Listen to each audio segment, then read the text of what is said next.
সাহাবীগণ বলছেন, আল্লাহ নবী একদা সাহাবীনকে বলছেন, তোমাদের আমি একটা আমলের কথা বলে দেবো না? আল্লাহ আদুল্লুকুম আলা আমালিন, একটা আমলের কথা বলে দিই যেটা করলে তোমাদের পাপ মিটে যাবে, মান বেড়ে যাবে, পাপ মিটে যাবে, মান বেড়ে যাবে।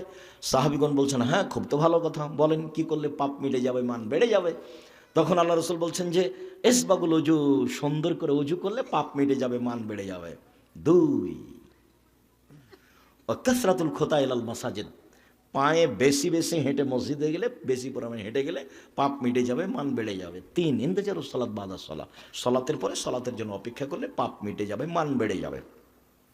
একদা একদিন রাসূল সাল্লাল্লাহু আলাইহি সাল্লাম বলছেন যে আল্লাহ তাআলা আমাকে বলছেন, মানে হাদিসে কুদসি, আল্লাহ তাআলা বলছেন, ইয়া মুহাম্মদ হাল তাদরি ফিমা ইয়াখতাসিমুল মালাউল আলা, মুহাম্মদ আপনি বলতে পারেন ওপরে কি নিয়ে তর্ক বিতর্ক হইচই বলা বলি হচ্ছে? জি হ্যাঁ পারি। ওখানে কি নিয়ে বলা বলি হচ্ছে? আল কাফারাত, কি করলে মানুষের পাপ মিটে যাবে সেইটা ফেরেশতাগণ বলা বলি করছে। জিবরাইল আমাদের নবীকে মোহাম্মদ বলে ডাকতেন, আল্লাহ আমাদের নবীকে মোহাম্মদ বলে ডাকতেন, আর সাহাবীগণ আমাদের নবীকে বলতেন আল্লাহর রাসূল বলেছেন, আল্লাহর রাসূল করেছেন, আল্লাহ রাসূল দিয়েছেন, আল্লাহ রাসূল খেয়েছেন। আর ভারত, বাংলাদেশ, পাকিস্তানের আমাদের দেশের আলেম ওলামা দেশবাসী বলে হুজুরে পাক সাল্লাল্লাহু আলাইহি সাল্লাম। মানে না রাসূলের সাথে মিল আছে, না সাহাবীর সাথে মিল আছে, না জিবরাইলের সাথে মিল আছে, না আল্লাহর সাথে মিল আছে।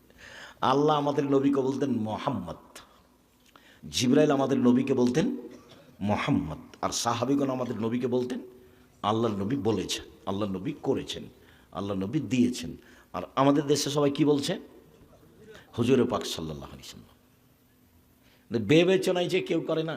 আর বক্তৃতার জগৎ দেখলে আমাকে আরো খুব আফসোস হয়, মানে এর চেয়ে বোকামি জগৎ দুনিয়া তার কোথাও নেই। আপনি বিশ্বাস করেন, আপনাদের হাই স্কুলের হেডমাস্টারকে যদি আপনারা গ্রামবাসী পা ধরে বলেন যে ভাইজান আমাদের এই মূর্খ ছেলেটা ঘন্টা মারার জন্য নিতে হবে, ঘন্টা মারার জন্য, নেবে না। যে বলেন কি, অক্ষরই চিনেন, আমি তাকে কেমনে নিই? আর বক্তৃতার জগৎ, একজন মাওলানা বক্তা, ও এই কোরআন মাজিদ পড়তে পারে না, সে বক্তা, থুঁতির জোর থাকলে বক্তৃতা বক্তা, কেউ বিবেচনাও করে না চলবে কি চলবে না। আর কি যে বলছে বক্তা সে নিজেও বুঝে না, কণ্ঠস্বরে বক্তব্য জায়েজ নয়। চাঁপাই নবাবগঞ্জ জেলার, নওগাঁ জেলার বিবাহের শুরু থেকে নিয়ে শেষ পর্যন্ত একটা কাজও জায়েজ নয়, যেমন প্রায় বক্তার আমল একটাও ঠিক নয় তেমন। যে বিবাহের শুরু থেকে নিয়ে শেষ পর্যন্ত, এই যে মহিলা মানুষ গল্প করছে যাচ্ছে, হ্যাঁ হ্যাঁ একটা হাসছে আর গল্প করতে যায়, জবাব আমি দিব আপনি দিন। ওটা আপনার স্ত্রী নাহলে আপনার বোন, নাহলে আপনার মা, নাহলে আপনার খালা।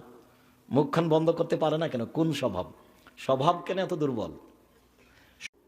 স্বভাব কেন ভালো নয়?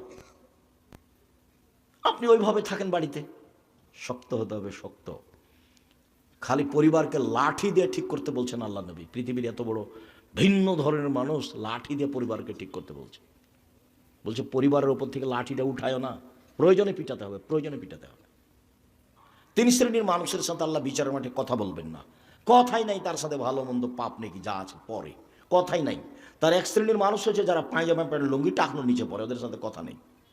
দুই, মালিকুন কাযযাব, যারা মিথ্যুক দায়িত্বশীল, মিথ্যুক হেড মৌলানা, মিথ্যুক হেডমাস্টার, মিথ্যুক প্রিন্সিপাল, মিথ্যুক ভাইস চ্যান্সেলর, মিথ্যুক মেম্বার, মিথ্যুক এমপি, মিথ্যুক মন্ত্রী, মিথ্যুক চেয়ারম্যান, মিথ্যুক ডিসি, মিথ্যুক এডিসি, যারা যেখানে মিথ্যা কথায় দায়িত্ব পালন করবে, সে যত বড়ই পরহেজগার হোক, আল্লাহ তার সাথে কথাই বলবেন না, কথাই নেই, যা। তিন, শাইখুন জানিন, বেশি বয়সে জেনা করে যা, তার সাথে কথা বলবেন না। অন্য বর্ণনা এসেছে আইলুল মুস্তাকবির, গরিব মানুষ গৌরবী। যে গরিব মানুষ আবার কীভাবে গৌরবী হয়? গরিব মানুষ এতদিন চলে না, তার আবার অহংকার কি? আমি আপনাদের যে বোঝার জন্য বলেছি যে ও রাস্তাতে রিক্সার উপরে সিটের উপরে বসে আছে, আমি বললাম চলো ভাই যাই, একটু তাড়াতাড়ি করছি, বলে আমি এখন যাবো না। এই হলো গরিব মানুষ গৌরবী। ধান পেকে নষ্ট হয়ে যাচ্ছে, বৃষ্টি হচ্ছে, চলো দুদিন কাজ করি, বলে এখন আমি কাজ করবো না, দুদিন পর। তুমি, এটা তো পৃথিবী, ওকেই তো কাজ করতে হবে। কেন বলছে যাবো না? যাবো না বলবে কেন? গরিব মানুষ আপনার সমতে আপনি মাছ কাপড় চোপড় কিনবেন, আপনি এত দাম দিয়ে কাপড় কিনলেন কেন? তাহলে বউয়েরও বুদ্ধি নেই, বউ হলো হস্তিনী আর আপনি হলো বোকা মানুষ। স্বাভাবিকভাবে সংসার করতে হবে মধ্যম পন্থায়।